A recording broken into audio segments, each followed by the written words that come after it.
Hi, everybody. It's Mars Kuyan. I'm a founder of GVC, as it goes for global business creation.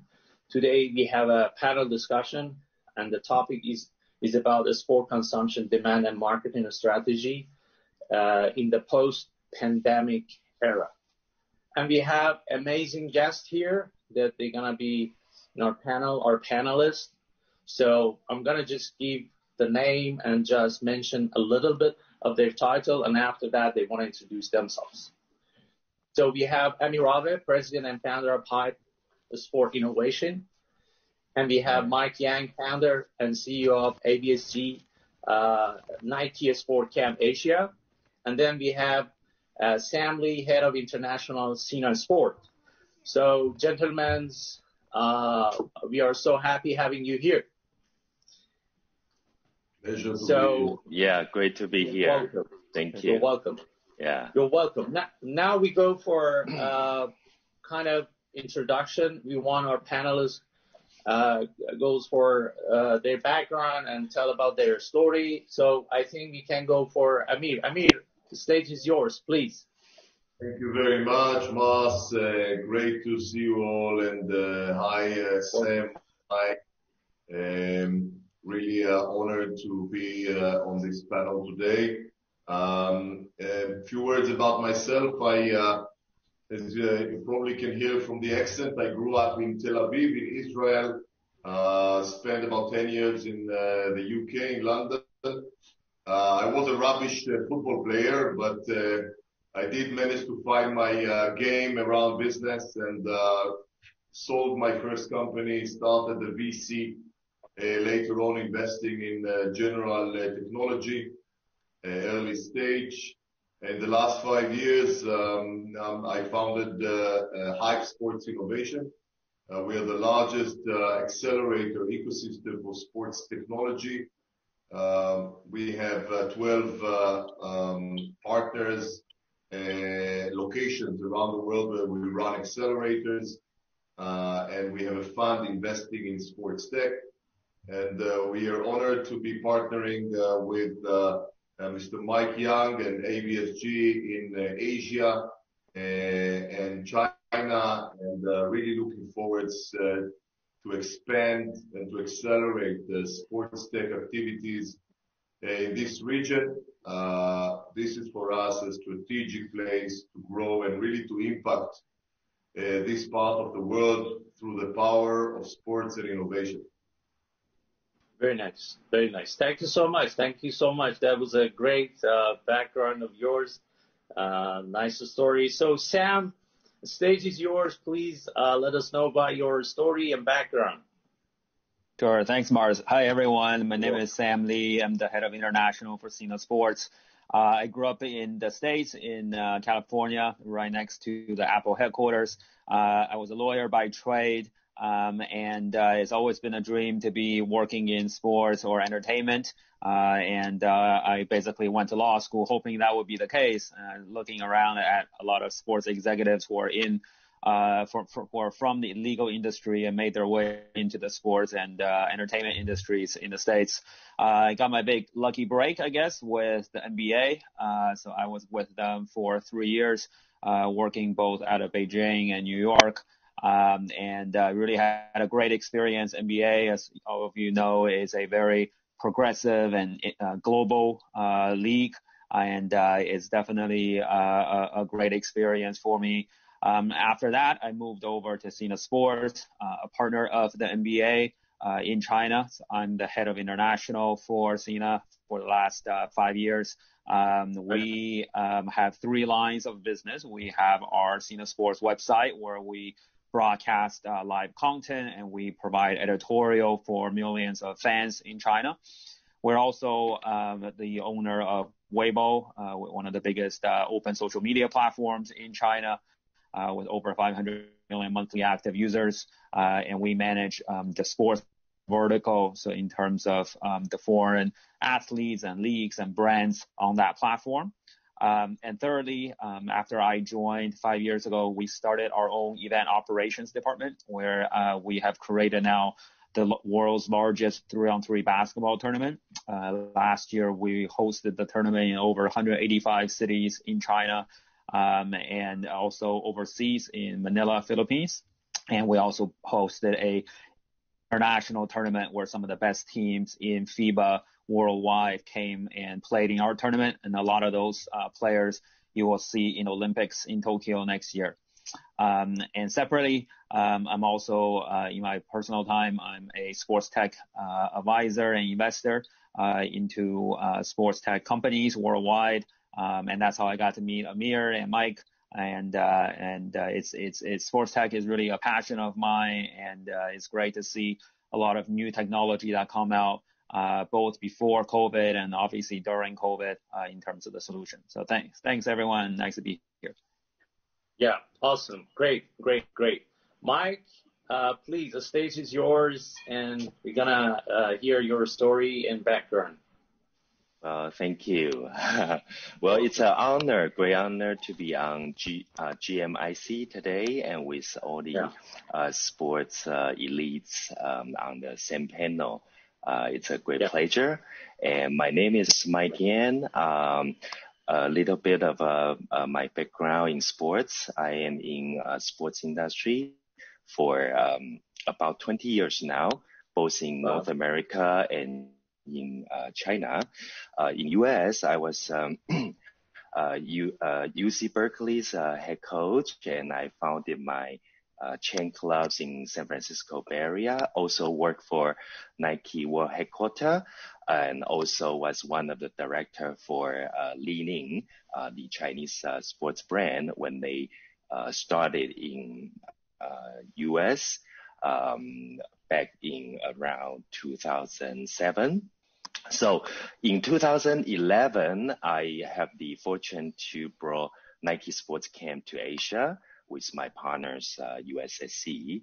And now the second platform that we created is called ABSG, and it's aimed to be, the mission is to be, one of the key mission is to be the springboard for a lot of great sports technology and innovation company and platforms such as Hype to enter China's market, which is super exciting.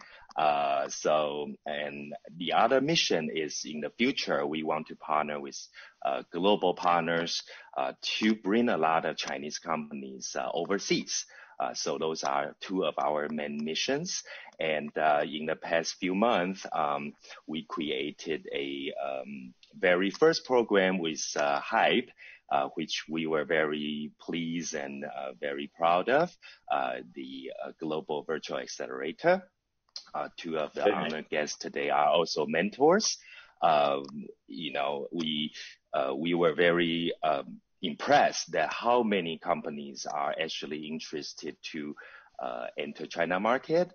We got at least few hundred sign-ups. So, to make it briefly, the near future plan, we will provide 6 major services and having a center in the Silicon Valley of China called Zhongguancun. And in the midterm, in the next few years, we plan to have few sports technology and innovation center in all major cities of China: Beijing, Guangzhou, Shenzhen, Hong Kong, Shanghai. So that's a brief intro, and again, thank you for having me. You're welcome. That was great. I mean, our panelists, you all are great. I mean, your sports background is very impressive. Also, Sam from Sina Sport Group. So that is great. And Amir and you, Mike, that's awesome. So let's go through the topic. And we want to talk about the thing that the whole world is struggling with, which is COVID-19. Unfortunately, we have lost a lot of people.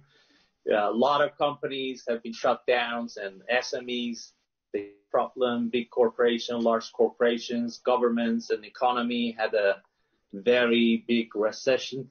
And I hope that the post-pandemic of COVID-19 that we have, it would be a great time for the whole world economically, socially, culturally, whatever we call it. But now we're going to go for a sport industry and we want to see that what was the impact either during and post pandemic era. So my question from you gentlemen is that we start from Amir, that what was the impact of the COVID-19 during, and after hopefully happens that we have the vaccine and the post era, what would be the impact on the sport industry? Let me just mention here, when we're talking about sport industry, we are talking about the whole thing, also the virtual sport things like Esports and so on. Yeah, we can start from Amir and we can hear Amir's opinion on that. How would it be? Amir, please, the stage is yours. Thank you for the question. And, we all experience I would say, the deep impact of COVID-19. And you can, I think, divide it for two stages. The first stage is before the vaccine will be found, and then when the vaccine will be found. Before that, yeah, all can see the impact on sports, on delaying sports, on not shutting down sports, and now starting to go back in, I would say, in a very new regulated format. We just in the midst of Tour de France. Seeing how, I just talked to one of their directors, how complicated it was to put all those regulations and to manage such an event, although they did manage it and, it did happen, which is remarkable in this time. But it all required new regulations and new arrangements. Also the impact on technologies. We see a huge acceleration of technology because, and that's perhaps the good news out of this pandemic, is that we see an acceleration of all areas of technology to support sports, to bring back sports. And we see this if you look at automation, some people say automation, CRM. Some people say that technology has moved 10 years forward because of the COVID-19. Yeah. And we see great appetite for the clubs and federations. As Mr. Young mentioned earlier, we've just completed the Global Virtual Accelerator, which was focused on different segments and different verticals. One of them was China. And we've done it with great partners from all over the world, like, of course, Sina Sports, like, global brands like FIBA, Golden State Warriors, Paris Saint-Germain, and others. And the beauty was that you see the appetite and, I would say, the focus that those brands have to use great innovation, whether it's AI, whether it's blockchain, whether it's anything to do with enhancing the experience, the fans' experience, the fan engagement, and to allow new ways of experiencing sports through innovation. So I think we are in a remarkable time and very special and plenty of opportunities around us. And we tend to look at the half full of the glass, and hopefully inspire players around the world and our partners to use this time to bring a positive impact on the world of sports. Very nice. Very nice. Thank you so much. So, Amir, you mentioned about acceleration of technology, and you even mentioned that the technology has moved 10 years even more forward. That was great. And you mentioned that what happened that during like COVID-19, you have started the great program of ABSG and HIVE for Chinese market, which is great. I mean, it shows that, like no matter what is going on, but we have to go forward and we have to use the opportunity of the time having, well, it's a great thing. And as I know that you and ABSC, I mean, Hype and ABSC, you have done a great job during the COVID-19, and you proved that you are great entrepreneurs, because entrepreneurs are there to be flexible, to get along with all challenges. This is what we are teaching to the world, that entrepreneurs world is something that we are not saying no to challenges and we go forward. Doesn't matter how hard it would be. We got to come with solution and so on. That was great. That was great. Thanks so much. Now let's go for the same question. Yeah. Just to add one point, and yeah, you sure. rightly said you touched the point of entrepreneurship mindset, and we could see it from people like Mike and Sam during in March this year, when the pandemic was really, very, very powerful. There was uncertainty. I see there were two types of people. There were people that really decided to put everything on hold. They went under the radar. And there were people that were very, very, I would say, bold and proactive, and decided to take actions to make things better. And, the outcome of that impacted really, and you saw this from startups, from brands. And, as you said, this entrepreneurial mindset, I believe helped a lot to in this special time. That is beautiful. I think that is beautiful. I think me as an entrepreneur, I myself, I'm learning from you and Mike, and you're teaching me, and I love to learn a lot from you guys in future. This is great. That is beautiful. Thank you. Also, we want to know how Sam is going to help these great moves that you've done. I mean, for Hype and ABC as well. So let's go for Sam. Sam, in terms of, as Amir said, entrepreneurship mindset.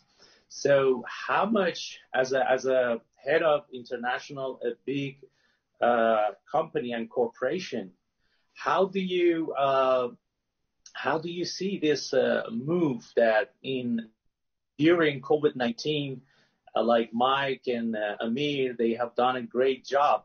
How would it be? I mean, this is kind of a thing that I think, as Amir said, there are two types of people. Some, they are going out of radar, and some, they see, wow, this is nice, this is a good opportunity to help the industry, sport industry that they are in. How do you see that?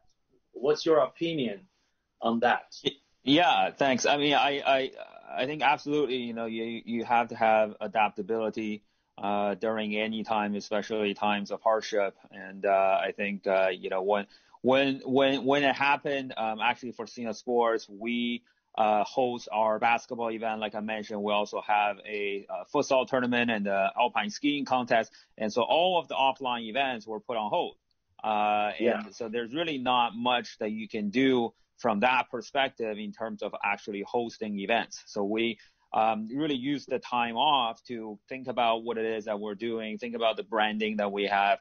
And in July, when the pandemic was pretty much subsided in China, we were able to restart the league almost immediately. So we were one of the first ones to restart, and we've run through 20, 30 stops of our basketball event already so far, and we're aiming to hit at least 100 stops this year for our basketball tournament. So, really kind of just being on top of things and always, keeping in contact with our local organizers and the local, government, to really understand what the situation is and how we can adapt and how we can, work our way around it. I mean, that's really, what we've been doing. And then, another thing that I observed, during the pandemic is that, certain, as Amir said, certain technology and certain types of content has really been accelerated. And I would like to highlight two. And the first one is in China, in terms of the e-commerce, right? So the live broadcast of shopping, and the promotion of products through the use of influencers and celebrities. And that's something that we did as well, as where we took some of the athletes and celebrities, and we had them, selling equipment and sporting equipment and apparels, and to latch onto that trend. Another one is esports. So obviously, as most of the major sporting events were halted, esports took the main stage really for the first time, I would say. Having everyone being at home for a very extended amount of time, the amount of game playing has definitely increased, which really facilitated all these esports events to be able to reach the mainstream. So that's definitely another technology and another trend that we have tried to cover from a press perspective and from a media perspective, and also on Weibo. You can see the chatter around some of these major events as there were in the past, but I feel like with this epidemic, it's really kind of brought that to the forefront. So we definitely try to put more resources towards that, and in order to provide a better coverage and also to be able to capture the trend on our platforms. That was great. And you mentioned that you've done some stuffs like during the COVID-19 and so on. Beside of you, was there any, like your competitors, have they done the same, or how was it? I mean, it was just only Sina Sport Group doing that, or in China there were some other competitors that they were doing the same, or you were doing something different than your competitors? Have you Yeah. I mean, I can't really speak about, what my competitors have done, but I think internationally, as Amir said, there's really certain groups that have, you can tell that the innovation machine was just running and trying to find new ways to engage with fans and new ways to interact with fans. And I'll bring my old employer into the fold, and that's the NBA.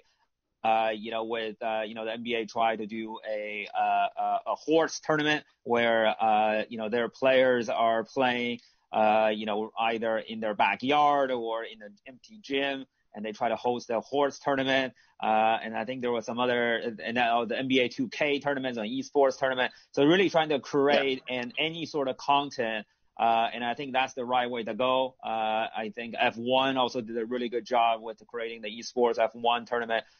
So I think, internationally, there were quite a few different organizations that were very, very creative, in finding new ways to reach the fans when they couldn't reach them through their traditional means.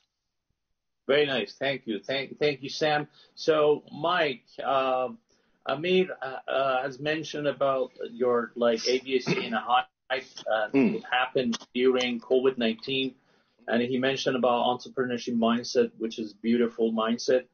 And in terms of that, we have this COVID-19 and the impact and the opportunities that COVID-19.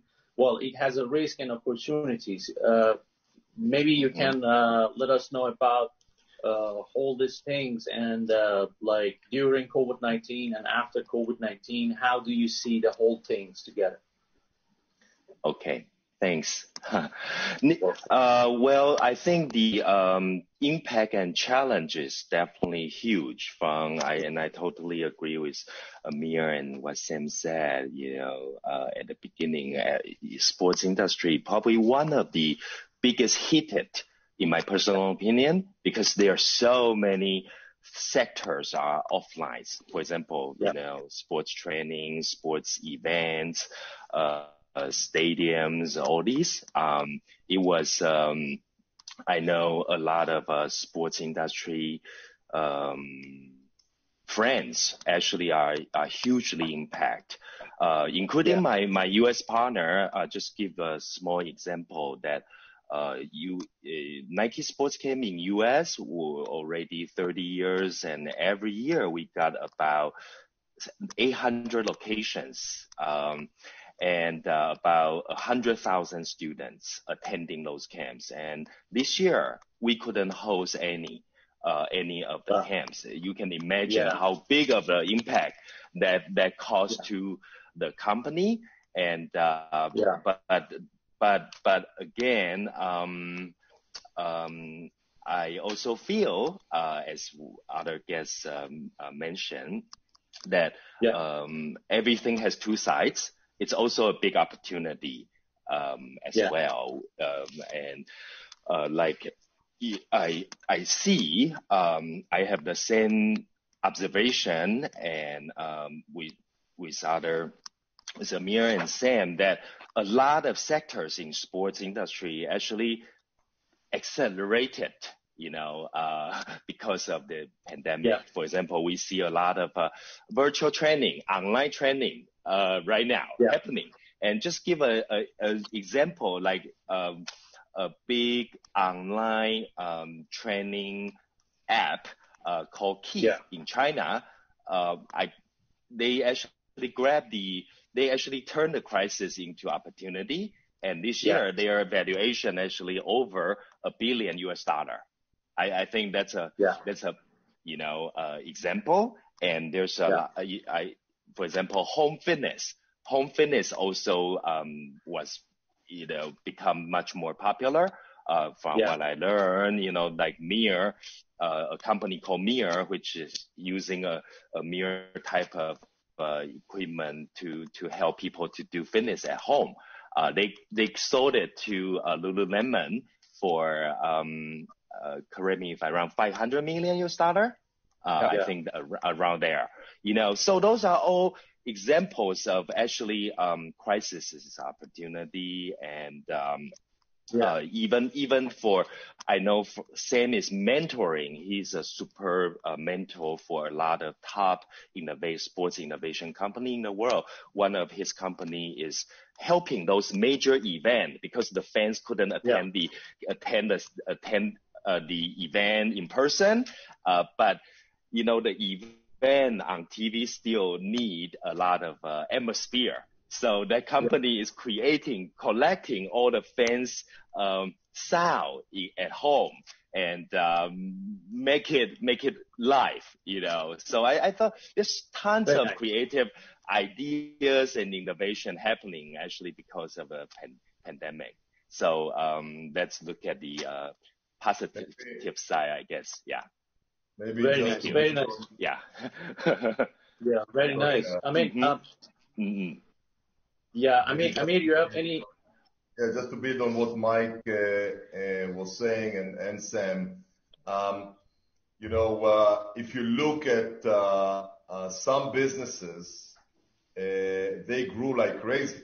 If you look at Peloton, for example, as Mike mentioned, home fitness, this is before penetrating Europe. I think Asia, they grew from $4 billion valuation to $20 billion last time I saw it. And this is before penetrating to other markets.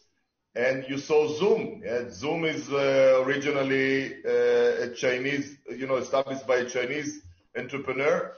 If I'm not mistaken, they grew from 10 million users to 300 million users in few months. Yeah, and you see other companies like Zwift and others which are really growing like crazy. Now, mention the impact of COVID. We have a partner in the Bundesliga in Germany, and he FC Cologne, and they shared that they had a meeting with all the Bundesliga team, and they decided to bring all the innovation plans from 2025 to now. To 2021.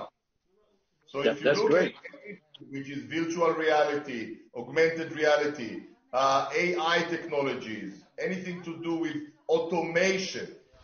I love to tell the story that when the pandemic started, my father is 84, and he's sending me a regular SMS almost every day.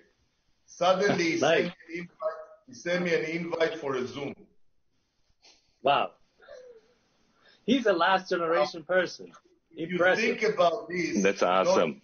From a global perspective. Yeah. That the old generation now also is adapting to the new technology and the opportunities around that. And Sam mentioned about the commerce, the e-commerce, what's happening around that. Yeah. This is big. and the opportunities around that. Now, I have a good friend in the investment sector for many years, and he used to tell me, and I used to look at him as a strange guy. In the 90s, in the global crises that we had there, and the .com and the bubble burst and everything. He used to say when there is a global crisis, he's taking his bag, putting all the cash he has in there, and going to buy stuff. Yeah? So there are different people around, and the beauty is, I think, that, with every global crisis, there are great opportunities coming along. And I think there are also opportunities for people to reinvent themselves, to look at what's available, to pivot their way of thinking. Yeah? Yeah. And, Exactly. And open for what's possible. Yeah, exactly. That was beautiful. Based on what you mentioned, that was very impressive. You mentioned that German club in Bundesliga, they actually moved their strategy of 2025 to 2020. So based on that, I'm going to ask a question from Sam. Sam, how do you see that, and how much Sina's strategy, as you are kind of involved with a lot of policies and strategies of Sina Group Sport, how do you see that? Has the strategy of Sina has changed based on what happened? I mean, dramatically or no, smoothly? How is it, Sam? Yeah, I mean, China is a little bit different than the rest of the world just because the pandemic came and is gone, so it was sort of a shorter period compared to what the rest of the world is going through. So, the pandemic hit China first. So I think it's, the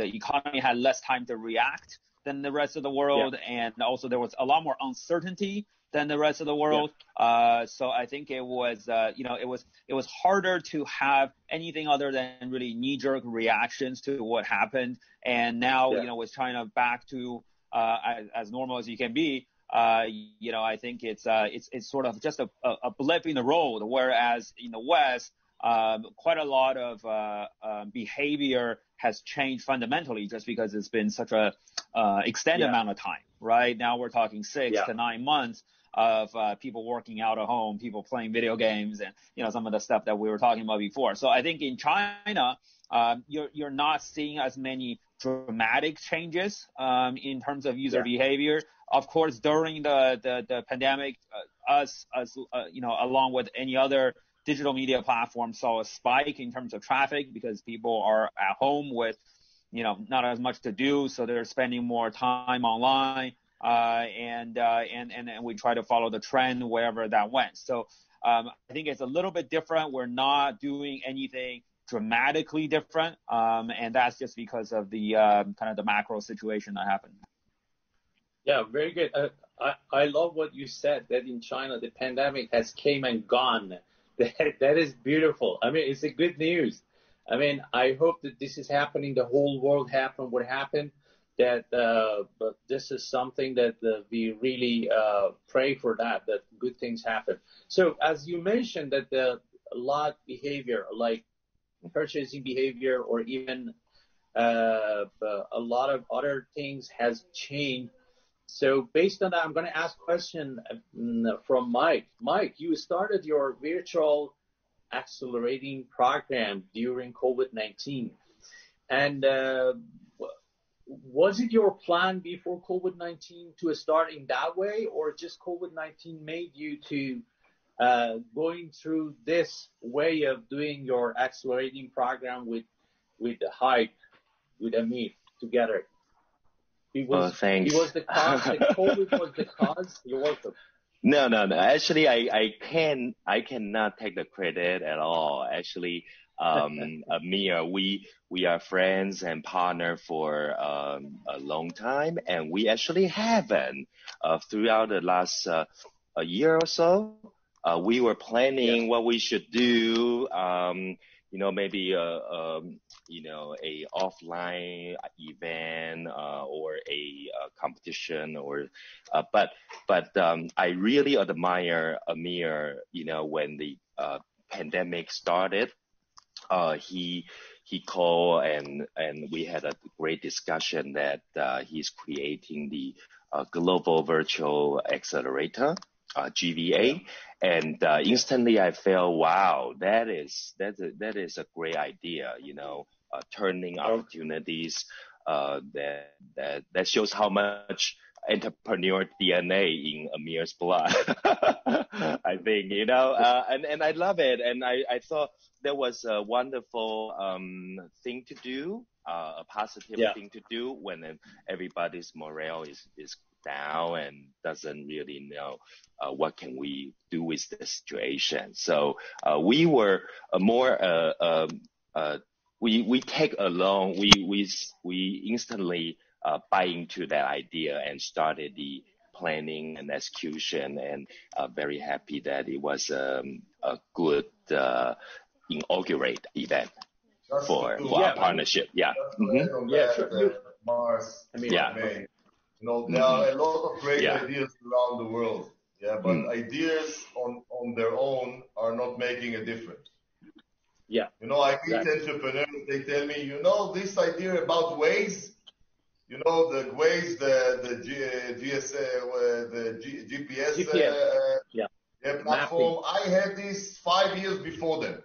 So I asked him, okay, so what have you done about that? Yeah. Ideas doesn't make a difference. The only thing that makes a difference is execution.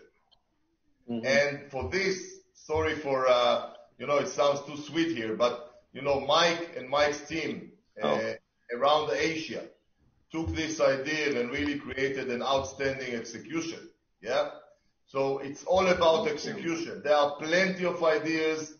You sit in a demo day, you sit in any, I would say, innovation event. Great new ideas coming up. But there are some crazy people in every room that decide to take this idea and go through, Via de la Rosa, they call it. They go through, really challenging, we just see the winning stage and the final day when everybody's getting their rewards and acknowledgement. But to put this together in such a special time, to bring all those partners from Asia, from China, that's about execution. And I think that's a lesson and perhaps an inspiration for everybody in China and everybody in the region.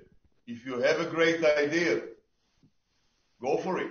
When I started my company in the 90s in London, they didn't call it a startup yet. The word startup was not yet used in 1995.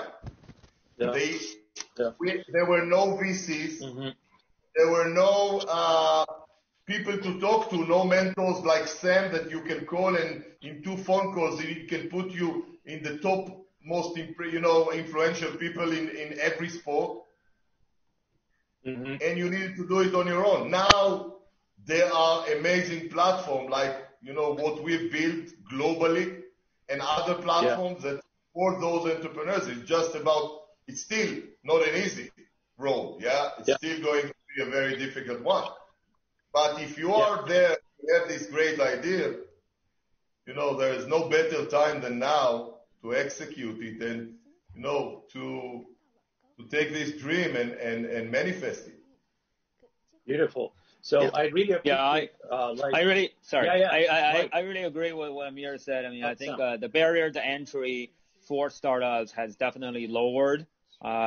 Before where, you might have to fly somewhere to see an investor. And now with COVID, any investor is a couple of Zoom calls away. You can reach them very easily. And then in terms of the tech stack as well, building your own technology and then really even, now there's programs that allow you to code without knowing how to code. If you can think it, if you can create it, now is a great time to go out there and really try to execute on the idea. Like Amir said, it's the easy part is figuring out the relationships and who to call and all that stuff. But the hard part is you got to go out there and you got to try to make it happen. So The technology has made certain things easier, but it's still hard to have a startup and have it be successful. Yeah, very good, Sam. Thank you. I mean, it was awesome. Yep. Actually, I mean, execution, like connecting dots, it's all about entrepreneurship, connecting all those dots. What you and Mike has done, and I hope Sam can help you a lot in that way, because he's got a kind of he already did. So are you. Yeah. you too. You are an amazing entrepreneur too. Yeah. You're welcome. This is beautiful. What you said, Mike, it was very interesting for me, because you mentioned earlier that you're like turning crisis to opportunities. This is beautiful. So this is what every single entrepreneur needs to do in terms of entrepreneurship mindset that Amir said, and also Sam mentioned that starting things now is easier, but yes, keeping and maintaining to be an entrepreneur and boosting up your startup is still hard. That's why that few people, they try to be entrepreneurs. So based on what you said, turning crisis to opportunities, how do you see the post-COVID-19 that, like, I hope that everything goes well and the world gets back to its new normal, we call it, right? We have our new normal. How do you see some other like e-sport things? Do you think that there would be a lot difference for e-sport before COVID and post-COVID, after COVID? Do you see any difference in terms of e-sport, Mike? Okay, thanks. I guess the second question is about the opportunity after the pandemic. I like to quote Elon Musk. One sentence actually stick in my mind. I love it. He said, "I would rather be optimistically wrong than pessimistically right." Right. And I thought that was beautiful. And I think that to be an entrepreneur and to promote entrepreneurship, that should be, I guess that's in our blood already. I take on the brighter side, first of all, I see I would like to talk a little bit more on China's market, especially, which, I am on the ground every day. I see it actually has a lot of big opportunity actually emerge, because I believe that people will care about health, a lot more. And health industry, you cannot ignore sports, and also sports is related to health, entertainment, leisure, all these, education. It has tremendous value to the society. And so for China's market, I see it's actually going to have a boost, in terms of in the past, I would say China has a lot of advantages, but compared to the world, in terms of sports industry, it has a slight disadvantages. People's lifestyle haven't get to that stage in incorporate so-called sports lifestyle as much as in say North America or Australia or Europe. It's still a huge amount of potential to be tapped. So maybe this pandemic actually will speed up that process. People start to care about health. They will go to gym more. They will pick up a sport. And with that, all sports industry people will benefit, because that means the consumption will go up. All kinds of things will be demanded. So that's my take on post pandemic. Yeah. That's beautiful. And actually, you mentioned a very beautiful and very delicate point that how people's lifestyle is in China, I think, and how they can take it as an opportunity or as a thing that they start to have a very healthy lifestyle. So based on that, as we know that media is so important in terms of that, bringing a kind of insight, bringing kind of message that we need to care about our health, and we need to care about our lifestyle, because lifestyle, it goes to your health, and the sport is the best excuse, or is the best tool that we can get through that, and we have it in our lifestyle, as you mentioned, like in Europe or USA or in Canada. So the people's lifestyle is kind of combined by sport and healthy activities. Like, I get to Sam based on that, and later on we'll get to Amir. So Sam, based on that, as a media platform, as one of the biggest media platform in China, even in the world, how do you see that? How much you can help as a media platform and lead this mindset to the whole society, that this has to be a good lifestyle if you have a sports activities in your everyday activities. How do you see that? Yeah. I mean, I think watching sports and participating in sports, they're somewhat related, right? So watching the NBA, watching European football on TV. I mean, it makes people want to compete. It makes people want to go out there and participate. And I think that's definitely the right trend. Is one that I'm very keenly aware of, and something that I like to do on my own. But in terms of our platform, where we're seeing more and more, from the kind of the trivial things like these challenges, right, that you see with athletes, to, influencers that are popping up in terms of fitness, in terms of nutrition, and all of these we definitely encourage on our social media platforms for them to be ingrained into the community, and for them to be growing in terms of influence and power, because ultimately it's going to be those influencers that will be driving and leading this revolution that you were talking about, right? And China, as Mike mentioned earlier, Keep is a fitness app that is now worth is a very, very valuable company and worth millions and billions of dollars.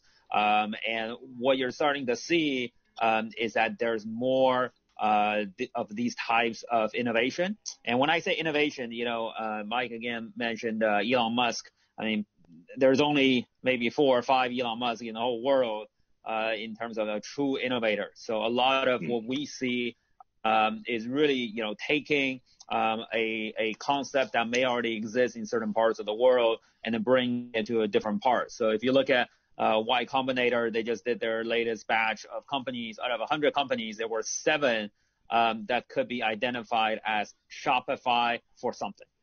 So it's literally, there was like a Shopify for India, there was a Shopify for real estate, there was a Shopify for this and that. It's someone created a concept of Shopify, and then all of a sudden you have a group of innovators.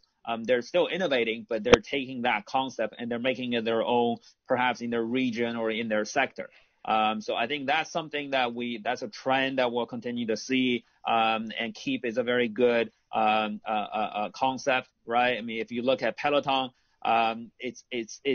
compare Peloton and Keep. I mean, they're in the same area, but the way that they execute it in the different regions, and both very, very successfully, but they both execute it very differently. And that's really the beauty of it is, depending on the market, you have to be very specific with regards to how you execute and the strategy that you have. I think in China, if you have the right technology and you have the right strategy, I mean, it's definitely a underdeveloped and undervalued region. Yeah, very nice, very nice. Thank you so much. Did you mention a lot of good points in terms of the market and e-commerce and what is happening and the whole changes and so on. Let's get back to Amir. Amir, we want to ask you, it could be a last question that it says that, I'm going to talk about the competitiveness phase. How do you see that? And it's mentioned that the sport industry has now entered to a kind of very competitive phase. Is that right? Is it competitive, or this is normal? Nothing happened. Like, how is it? I mean, has it been a kind of era after COVID-19 that we are getting through a kind of very competitive phase for the sport industry, or no, there was no changes? How's it? How do you see that? I mean, competitiveness in what manner? Competitiveness in the manner that, let's say, Mike mentioned that a lot of activities is being like home-based activities now, or a lot of things has changed to be, we have a lot of mobile applications that are helping a lot of people to do some fitness stuff. They are helping to do a lot of sports through these mobile application and coaching or teaching or learning process and so on. Is it a kind of a race that everybody or every entrepreneur is going through, that having a kind of mobile application to serve people through mobile application, how they have to learn things for the sport? Like, as Mike mentioned, that a lot of offline activities has like moved or has changed and switched to be online activities. Like people, they try to communicate and see each other for sport things in a kind of online and virtual form than getting to offline form and so on. Is it kind of competitive area that everybody goes through, or how's it? Yeah, I think you're referring to, there is a famous analogy of the blue ocean and red ocean, in business strategy. Red ocean usually is red because of all the sharks and the blood, and there is a huge competition. And blue ocean is still topics which are relatively in their earlier stages, and there is huge, I would say, place to grow. And I think we are in a very much blue ocean in anything to do with sports. Sports is like a late bloomer in terms of innovation. We had the fintech and the health tech, and in the last 20 years we saw technology getting into everywhere. Just to give you a small anecdote, about 3 years ago, I was watching a Premier League game with one of the Premier League owners, team owners, and I asked him why I don't have Wi-Fi in the stadium. So he said, I don't want to put Wi-Fi because then people wouldn't be able to concentrate on the game. Very nice point. So there was a lot of, I would say, old-fashioned,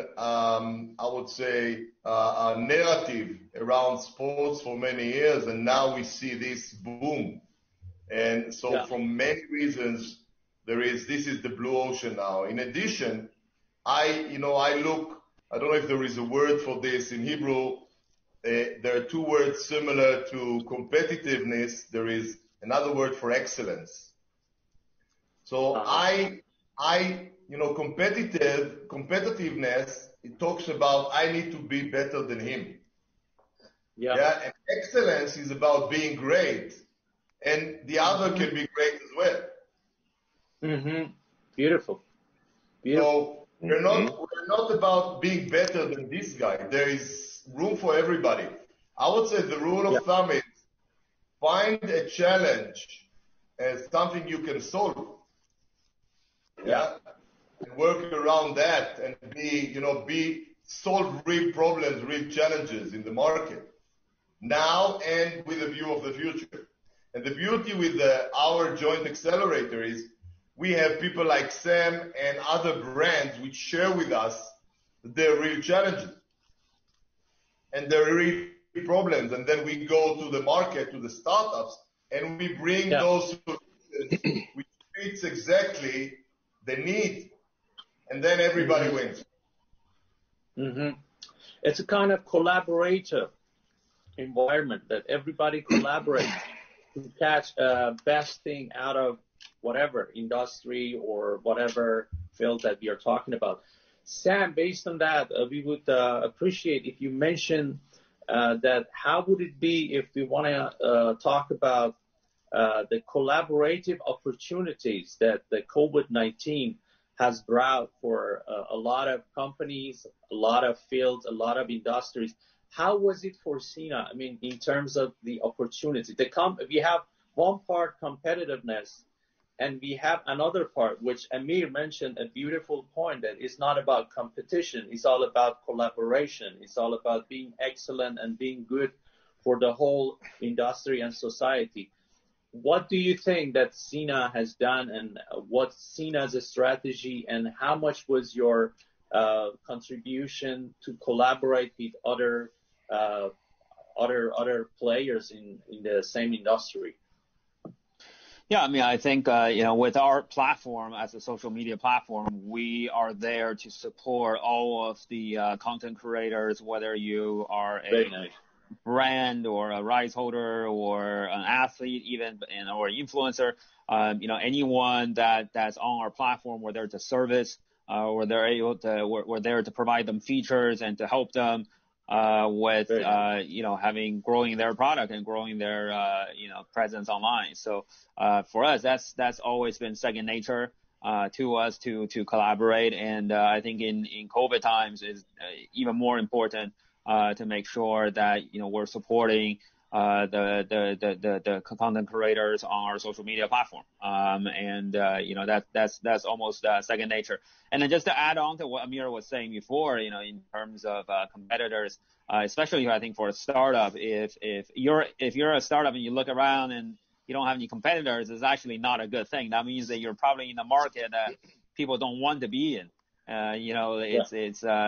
I actually think when you do have competitors, like actually I have a company that I'm advising that their competitor just raised $4 million. I'm like, well, that's great, because that means that someone out there and some investor out there believes that there could be a product and there could be a vast market for them to put $4 million down, and that's actually, and because, there's very, very few true monopolies in the world, right? There's always multiple companies. I mean, even for Facebook, there is a Twitter, there is a, something else that exists. So, but to be able to demonstrate that, hey, look, this is a viable market because I have other competitors that are doing well and succeeding, that's a great thing. Yeah, that's great. That's beautiful. So, the same question kind of from Mike, but I want to mention that Mike is leading a kind of virtual accelerator and helping a lot of companies out there to get into Chinese market in terms of the sport industry. And as we know that China is one of the biggest in terms of business opportunity. And Mike is there to help a lot of those companies out there. And I want to ask Mike that how do you see the gate of opportunities is open to others after COVID-19, post-COVID-19, to those startups that you are helping and you want to help some more others out there? How do you see and how it can be that you're helping them? As you know, just I want to mention in parentheses that Chinese market is a super competitive market. I mean, Amir and Mike, they're doing a great job. How do you want to just bring opportunities for startups out there? I mean, bring opportunities from China to those startups. How's your strategy? How's your policy based on that?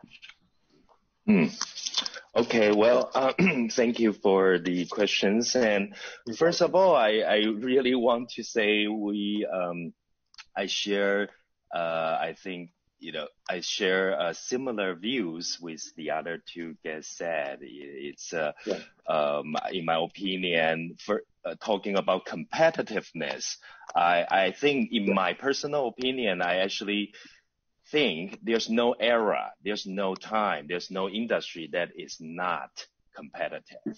Okay, that is. Exactly. I think that is actually a normal thing. But how do you stand out? I think the key is not compete with external phenomenon or find someone to compete with. I think Chinese has a wisdom, and I think many great culture has the same as well. Compete with yourself. I think that's the ultimate competition. We all heard you are your own biggest enemy. I think it's talking about the same thing. And for any industry or any company to succeed or stand out, even individual, I believe the thing is finding your core competency, finding your unique strength, and develop it to a level that it can be called a threshold.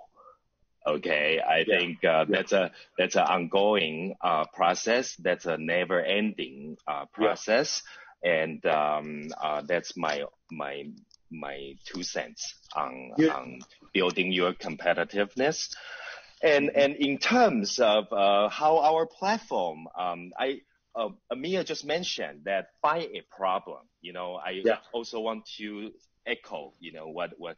First of all, I think there's so many opportunity out there. China's market growth and the world, like there's so much new technology that are about to or already applying to all sector of sports.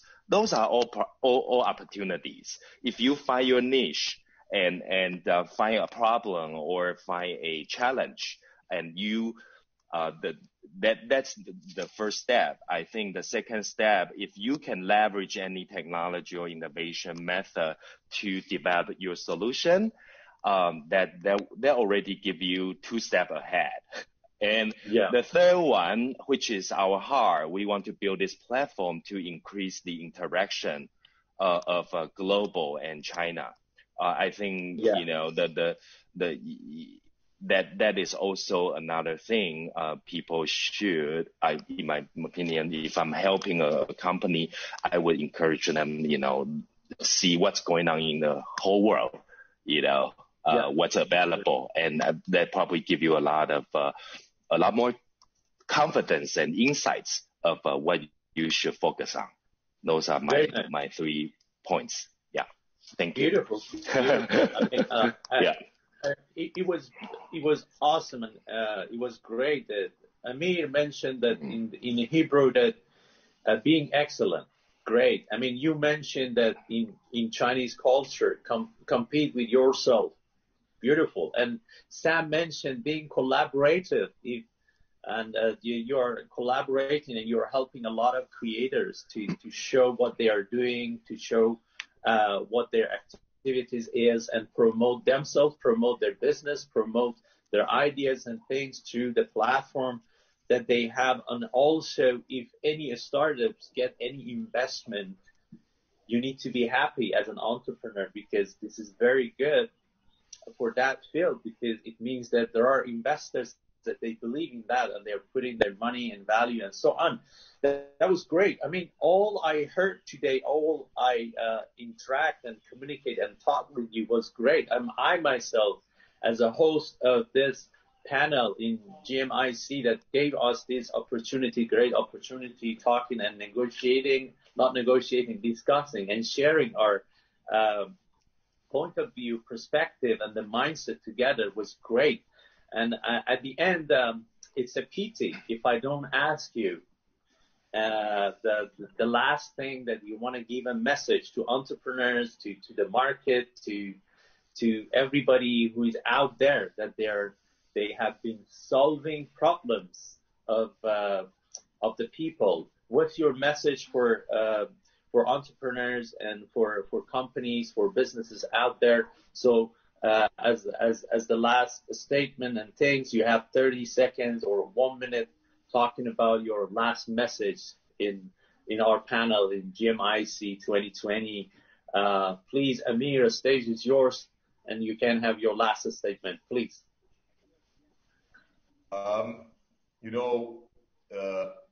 When you learn in school, in the MBA, you learn that the objective of creating your own successful business is A, to have more free time, and B, to have enough money to make your choices, and to make choices and hopefully then help society.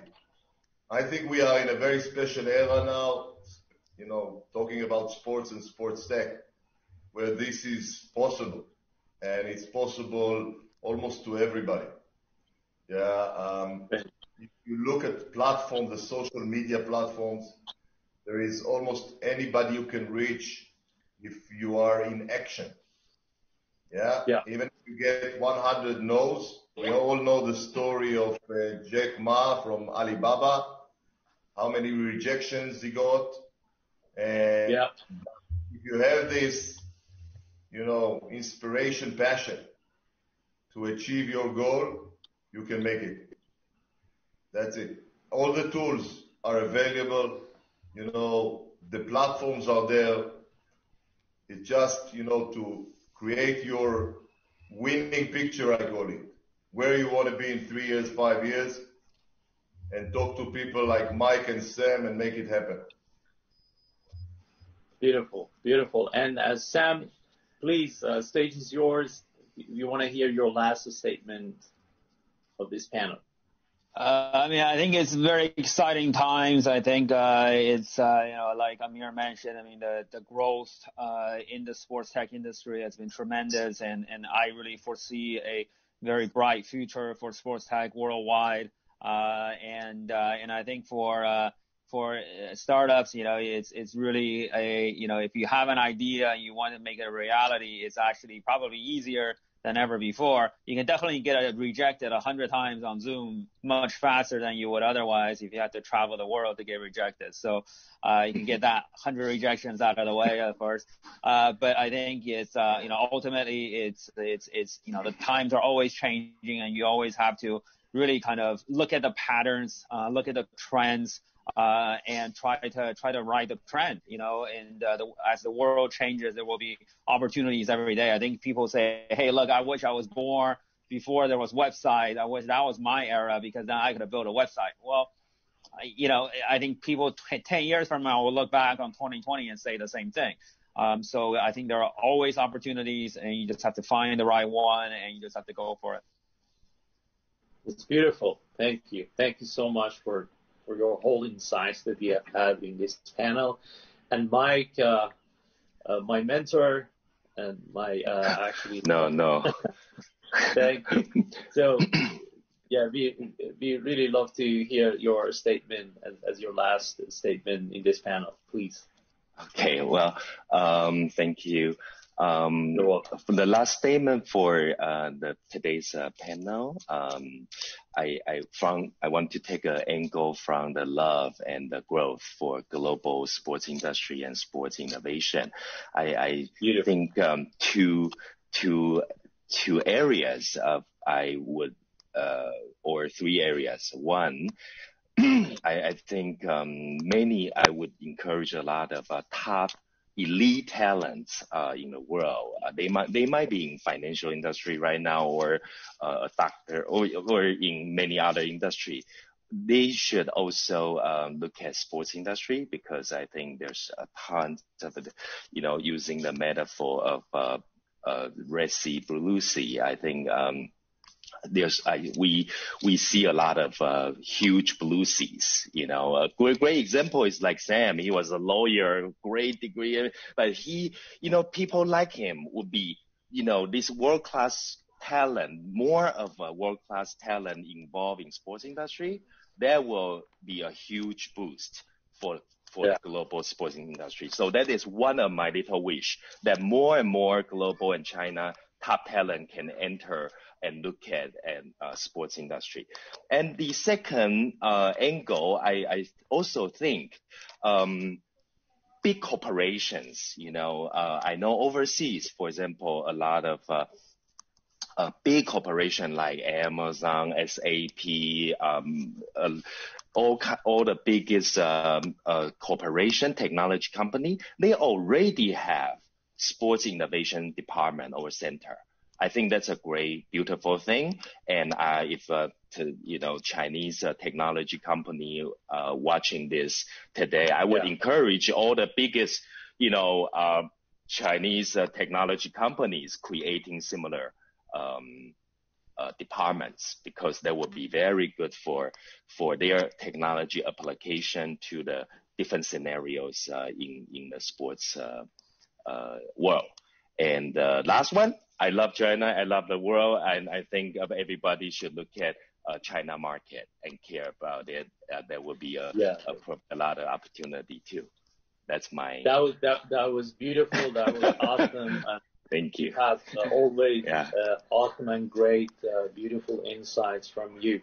And I just want to mention as the last thing that in this session with you, great gentlemen, at GMIC online conference we discussed about entrepreneurship mindset, opportunities and risks, and how we can go forward no matter how difficult the situation is. Also, we talk about turning crisis to opportunities and solving problems. And we talk about red and blue ocean. And also we talk about being collaborative, or we can be like competitiveness versus collaboration. And also we talk about that how things is moving forward to be more virtual, and also the growth of the sport industry. And the last thing, the very beautiful thing that Mike Yang said, love and growth for everybody in the world, and especially and specifically for a sport industry that we can have. I really appreciate you, Amir, Sam, and Mike. Thank you so much, and I hope that you have a great day today. And also, I wish you the best for you, for your business, for any group that you've been involved in working with. And at the end, I hope that the COVID-19, this crisis that brought the world into this kind of situation, get to go and finish, and everybody lives in peace, and hope the sport industry can get into our every day of our lifestyle and to be healthier. And thank you so much at the end from GMIC that they gave us these great opportunities, mentioning and sharing all these opinions and ideas and things together. Really appreciate Mary, Rebecca, and GMIC at the end. Thank you. Thanks so much, everybody. Really appreciate it. Yeah. Thank you. Thanks, everyone.